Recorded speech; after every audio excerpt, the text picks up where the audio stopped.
Hi, I'm Jayla Lemons. Hi, I'm Amanda Matthews. Hi, I'm Madhuri Maletti. Hi, I'm Brianna Watkins, and we're the team 4 members. Our project was the 2009 H1N1 pandemic. In this presentation, we're going to discuss the history of H1N1, the population in 2009 and the impacts H1N1 had on it, the groups at risk for H1N1, domestic and international response to H1N1, risk communications, and the key points we learned from this virus.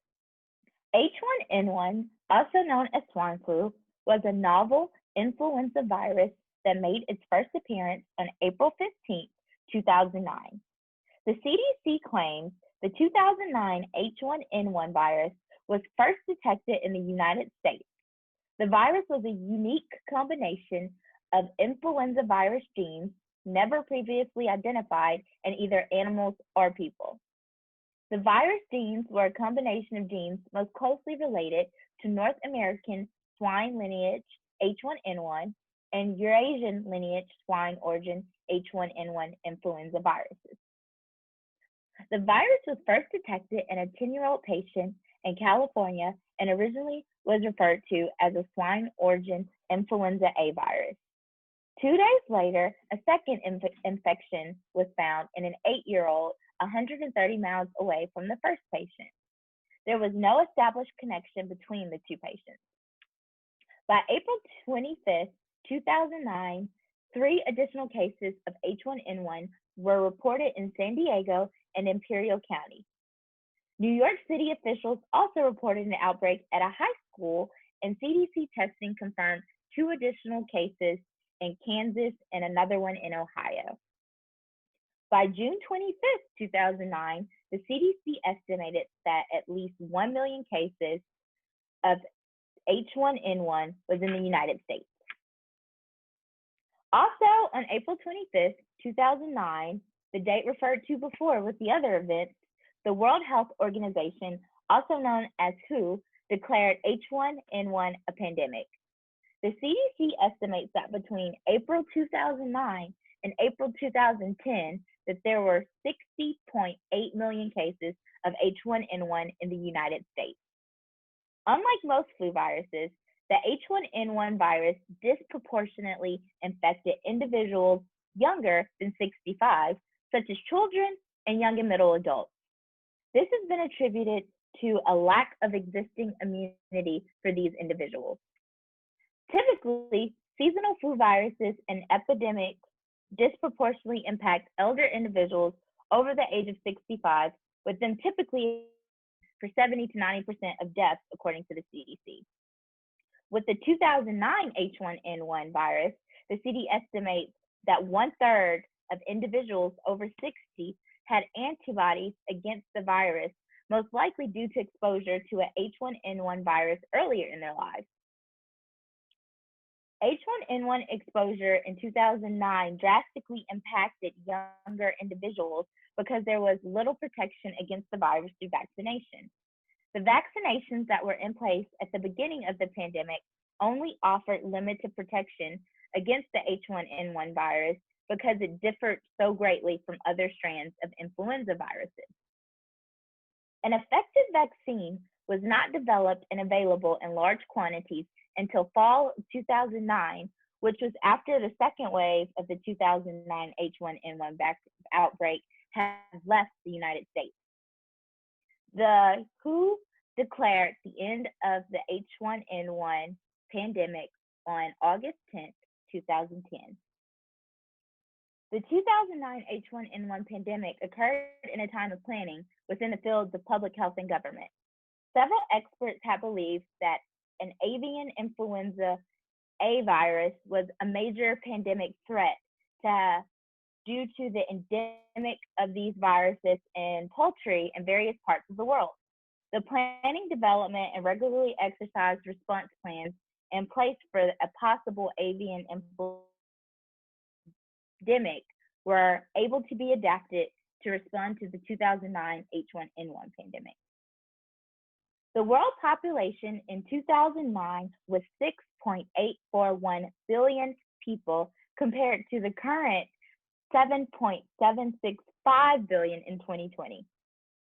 The United States population in 2009 during the H1N1 pandemic was 306.8 million, while currently in 2020 it's 329.7 million people. Hi everyone, my name is Madhuri Maletti, and next we are going to cover the impacts on US and world populations. In the US, there were 60.8 million H1N1 cases, 274 and 304 hospitalizations, and 12,496 deaths. 87% of deaths occurred in those under 65 years old. Additionally, over 214 countries and territories reported confirmed cases of H1N1. The CDC estimated between 151,000 and 575,000 deaths worldwide during the first year of circulation. Most of these deaths occurred in younger populations. During typical seasonal influenza epidemics, between 70% and 90% of deaths occur in those who are 65 years or older. H1N1 was unique because it affected a younger age range. H1N1 was found to typically cause high morbidity and low mortality rates. The pandemic mortality rate was found to be between 0.001% and 0.007% of the world population. It is important to keep in mind that the number of reported cases and deaths are likely to be underestimated. During the pandemic, many may not have sought out medical care, not everyone was tested, and underreporting of hospitalizations and deaths may have occurred. Next, we will discuss groups that are at increased risk of severe H1N1. Many people who contract the flu may experience mild symptoms, may not need medical care, and could recover within 2 weeks. Others, however, may experience complications that could lead to hospitalization or even death. Additionally, H1N1 has the potential to make chronic diseases worse.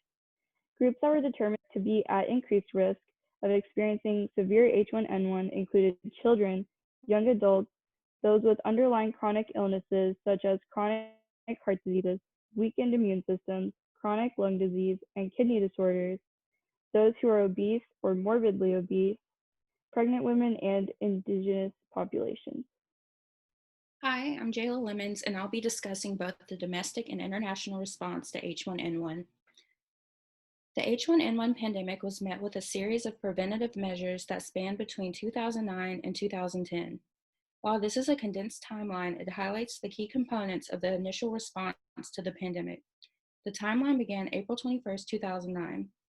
Initially, the CDC reported the first 2 instances of H1N1. This was followed by the development of a candidate vaccine for the virus, since the seasonal flu vaccine would not be effective. April 22nd, the CDC then activated the Emergency Operations Center. The EOC assists when a public health emergency is declared. April 25th, a public health emergency of international concern was declared. This was delivered under the International Health Regulations. The International Health Regulations, IHR, was revised upon the need for a coordinated response for newly emerging diseases. The purpose and scope of the IHR is to prevent, protect against, control, and provide a public health response to the international spread of disease in ways that are restricted to public health risks and which avoid unnecessary interference with international traffic and trade. April 26th, under the declared emergency, the CDC began administering supplies and antiviral drugs from the federal stockpile. May 1st, domestic and global shipments of detection tests began. June 11th, the CDC declared this a pandemic. The virus reached phase 6, which indicated that it was spreading to other parts of the world. The US placed its first order for the H1N1 vaccine on September 30th upon approval of 4 vaccines by the FDA. And as a global response to H1N1, the international health regulations helped to influence and develop global health prevention measures. The CDC released the morbidity and mortality response, which detailed situations worldwide. As well as that, a travel health warning was enacted May 15, 2009 to prevent non-essential travel to Mexico. The CDC also worked with the Council of State and Territorial Epidemiologists to improve surveillance for the H1N1 influenza. The CDC relayed details with transparency as they continuously reported their findings to audiences across the spectrum, from the public to pharmacists to international partners and countries around the globe. Lack of significant changes in the virus worldwide indicated that the developed vaccine would be effective. As well as this, the pandemic influenza preparedness and response implemented by the WHO aided in response efforts by using a 6-phase approach. Hi, this is Amanda, and I'll be discussing the risk communications for the H1N1 pandemic. From the earliest days of the pandemic, the goal of the CDC was to inform the public without causing unnecessary fear. The CDC quickly disseminated information and used dozens of communication tools to reach audiences. Outlets for outreach included the media, the internet, health alert networks, and a 24-hour information hotline. New methods of outreach were utilized, including video podcasts, YouTube videos, Facebook postings, and Twitter. These videos featuring CDC Influenza Division experts received millions of hits and brought the American public and the rest of the world closer to the science of flu and public health than ever before. H1N1 related flyers and brochures were made available throughout the pandemic on the CDC's free flu resources webpage. The CDC's Division of Global Migration and Quarantine managed a national travelers' health media campaign, with messages for healthy travel posted in over 300 ports of entry to the United States. President Obama held regular press conferences throughout the duration of the pandemic, providing the American public with general guidelines on how to stay protected from the virus. So here's an example of one of those press conferences from April 29th, 2009. I just want to provide everyone with a few brief updates on some of the challenges we're dealing with right now. First, we are continuing to closely monitor the emergency cases of the H1N1 flu virus throughout the United States.